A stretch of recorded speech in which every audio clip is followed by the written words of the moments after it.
everybody. Weekly wrap comes from the office again today.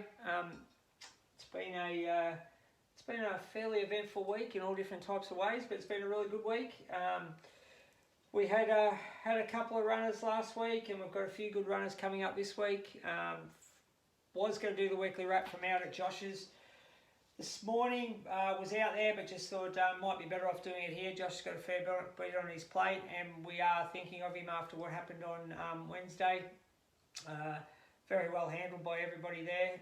Unfortunately, it's part of racing with Supergirl being put down, but as we keep saying, highs and lows of racing. 1 minute you're as flat as a tack, and then High Class Harry comes out and wins the last and goes on to a $500,000 race next Tuesday next Thursday on Oaks Day. So he's taken all in his stride, Josh, out there, and I'm sure that we'll get a horse for him soon and syndicate a horse with him soon. We've already got a couple that he's training for us now, 3 at the moment, but we'd love to get him another one, so we'll keep everyone updated on what we get at the upcoming Magic Millions coming up, and if anyone wants to get involved, we can let Josh know. Alright, so runners last week, we had Mount Madeira and Get in the Queue go around at Sale, or we had one go round, one decided it didn't want to go round. Get in the Queue we'll start with. It went into a race where we just want to see it kick off and get to the track, and lo and behold, goes in the barrier, but then loses it once it gets in there. The barrier attendants, who do an incredible job, got him in, but they weren't quite quick enough to grab his tail, so the key to him is to hang onto his head and also just pick his tail up, and he stands there no problems. Unfortunately, they weren't quick enough to grab his tail. He went off, got his legs over the structure, and she's an instant pretty much come out. They didn't even bother checking the vet. He was pretty distressed and come back out.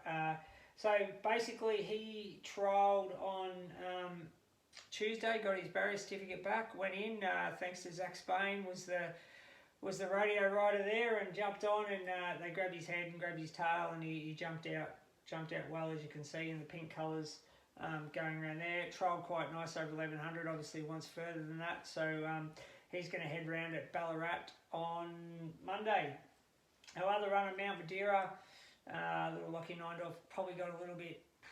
Yeah, look, it was a very heavy track there at Sale on Sunday, which didn't help matters, but he didn't really handle the track, which is something we were hoping to go there and maybe go, okay, you can handle the wet track and open up a few more options for us. That didn't happen. He was stuck 3 deep the trip and over 1600, and then kind of got out pinged on the heavy track. He couldn't lift his legs up, but he's been beaten just over 4.1 lengths, I think, and he was strong enough through the line for a horse that didn't handle the track. So we'll look around for 2,000 metres with him now. Trent always wanted to go to 2,000, but we just couldn't find a race for him. So we elected to go around over 1,600 at Sale. Didn't get the track. Didn't get through the track. Was stuck 3 wide the trip, so we had some excuses there. But again, we want to try and knock off those excuses for him a little bit, and just hope that he can get to the track and be really competitive wherever he goes next over 2,000 metres. So they were our 2 runners from last week. This week coming up, we've got, hopefully, Defend gets a run at Kilmore. I'm doing this on Thursday, so hopefully Defend gets a run at Kilmore on tomorrow, Friday, which is when this will come out. He's drawn barrier 2, and here's Josh's thoughts on how he's going.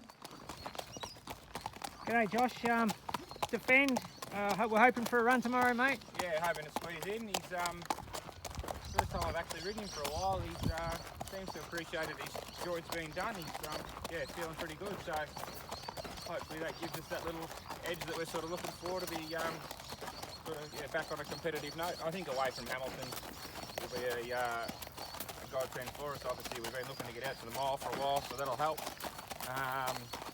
Took those blinkers straight off. We obviously ran well at Coleraine without him. Just sort of trying to delete and forget everything that happened at Hamilton and give him every chance to get back on a competitive note. And I think we've done that, get him out and trip, helping his joints and ripping those blinkers off. Yep, I think Harry's probably a good booking as well. Nice soft hands and yeah. Obviously, I tried to get Melissa back on, but she's riding at Moonee Valley Friday night, so can't ride at 2 meetings in the one day. But yeah, Harry's had a good affinity with myself and in the RTD colours, so yeah, I think he'll suit well. Yeah, and we've drawn a barrier to get a good run. I was just saying, I think big fields like this, generally, there's always a couple of scratchings. Horses drawn out wide and stuff like that will generally come out. So we're hoping, fingers crossed, that we get those scratchings. Should be a little bit of rain coming our way as well, so that could help. Yeah, that'll be good. So if we don't get a run, you love it. Yeah, nominate him everywhere we can next week, and yeah, try and find a suitable option. No worries. All right, we'll do a post race tomorrow once we know if there's scratchings out. Thanks. So fingers crossed, he's had his knees injected, gets a little bit sore in the knees. They run along at a nice enough pace for him, and he can be really competitive there at Kilmore on Tuesday. I think we're kind of trying to work him out a little bit. We've been mucking around with him for a while. We knew his knees were a little bit sore, they weren't too bad. We know he does like a little bit of give in the ground as well, but hopefully the injections and that help. He's drawn a barrier. Kilmore seems like a track that would suit him, so he's getting pretty close to D-Day as well for him, so hopefully he can run really well and get another winner up for Josh after what was going on. And our other runner is Magna. Andrea Montagna goes around in the listed John Lett Stakes, I think it's called now. It's a listed race over 1,800 metres. It's a listed race worth $100,000, and it's a similar kind of races to what he's been going around in. There was a couple of horses that had probably good form down in the weights. I know Aqueduct was one that was down in the weights and was going to start a fairly short price favourite.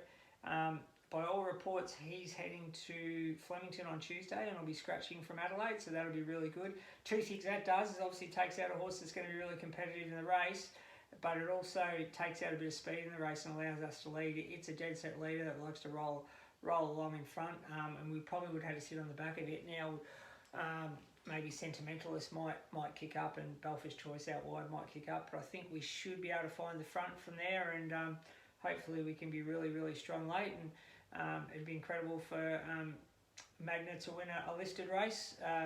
If you had asked me that 3 months ago, whether we'd be third favourite or whatever in a listed race and a good chance of running well, I would have whacked the straitjacket on you and sent you off to the Looney Farm. But anyway, David Jolly's done an incredible job with him, as we keep banging on about. So fingers crossed he runs really well. Then, as I mentioned, getting a queue, we'll go to the 1,400 metre race at Ballarat on Monday. Strict instructions: hold that tail up, get him in, and get him out of the barriers, and then we can see what he can do from there.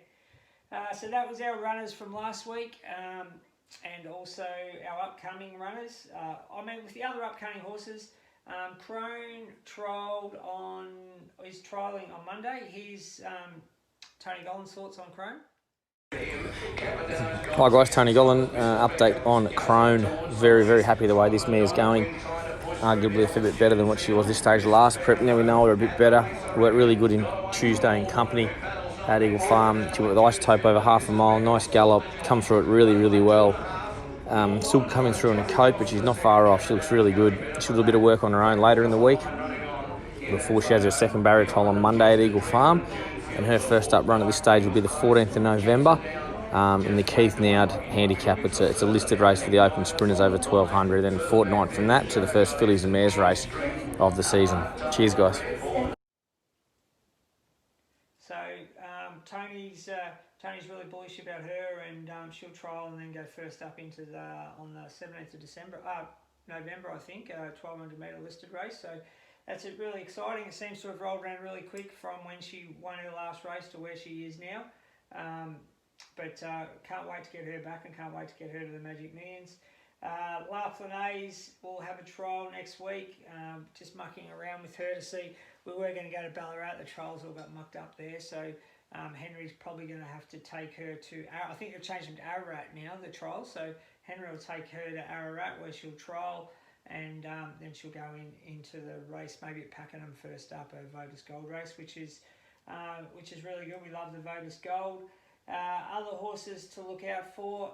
English Gambler is going well. Hopefully it won't be this weekend, but it'll be next weekend. You'll see him kick off. Might be Wednesday, might be following week, but we'll see him kick off again after having a bit of an issue with the hematoma that was on the shoulder where he got kicked. But physically he's all fine. We've just got to get rid of that bleeding, and I'm pretty sure that's all going really, really well. So that's all our runners, upcoming runners. The other one we've got upcoming, which we'll touch in next week's newsletter, is Scottish Dancer. It goes round, what is it called? Family Day, Stakes Day. There's a really good race there for him, but we'll touch on that next week. So outside of that, obviously spoke about everything else that's happening this week. Our Cebu colt, as you can see here, has arrived down at Leneva Park. He looks absolutely magnificent. Everything I thought he would be. Obviously, we saw him on the videos. Jez saw him as a yearling, but the PDS is 3 for him, so he is selling really, really fast, and I can see why. He's going to be a very progressive type of colt that I think with a nice family behind him will give our owners a lot of thrills down the track. So get involved there. I'm not sure how much is left, but there's not a lot. But really, really like him. Very flashy colt. Leneva Park were very taken with him when he came off the float. There was about 4 or 5 came from that sale, and he was their pick and standout. Punters Club is absolutely flying. Well done to Jesse there, smashing it. Every week I get the email come through and we've won more money. So well done to Jem Watts last week. Really good effort. So that's that. All right, now we get to the nitty gritty of it. Lee and myself going head to head in a tipping war, and I'm battered and bruised. I tipped Arcadia Queen last week. Nothing went right there. Obviously, rain came, doesn't handle the wet track really good. Hit the deck at the 800. Willie Pike hung on and hit the ground and come back up. Not that I'm making excuses, but yeah, like my last 2 tips have one's laid in, one's nearly fell. Both ran really well, but still, I've got no money in my pocket. So I'm going to fight back this week. All excuses you like. And then Lee's come up with Samson. I think I might have told, no, I won't say that. Lee's come up with Samson and another one, and tipped another 2 winners. What I will say is he's tipping 3 horses, I'm tipping 1. So I'm going to change my tact a little bit this week. I've had some good mail from over the Tassie way that Mystic Journey's absolutely motoring over there. His blood count's where she needs to be. She goes into the Empire Rose, the Group 1 Empire Rose, with one of the main dangers that they're really keen on is Odium as well from the Mick Price, Mick Kent stable. So I'm going to go with Mystic Journey in that race. I think she'll be getting a really nice run from Barrier 5. Kieran McAvoy on board, and I reckon she's going to be a really nice, really good horse to follow. And I'm going to go back to, I know that Redwood Shadow has trained on really well. It's going to go around in a derby, and derbies always throw up these nice big winners. So I'm going to go with Redwood Shadow each way as well. I know I tipped it last week. Jai McNeil's going to have to give it a peach from Barrier 12, but geez, there's no better jockey in better form than Jai McNeil at the moment. So I think they're the 2 to follow this weekend, Mystic Journey and Redwood Shadow. I need to get one back. It's 2-zip Lee, but I reckon I can claw my way back here and hopefully get a winner. Get on board, great time. I know owners at the track, unfortunately, in town. Bendigo Cup, they had some owners there. It was quite a successful day. Well done to the Bendigo Jockey Club. Most importantly, things are starting to go back to normal, especially in Melbourne. Well done you guys down there. It was a super effort. It was, I'm sure it couldn't have been easy. And fingers crossed we can get a win with Magna and Defend today and Magna tomorrow, and then getting the Q runs really well for us. But I'm sure there's some nice winners coming up for us in the next 4 weeks with some nice exciting horses coming through. Thanks.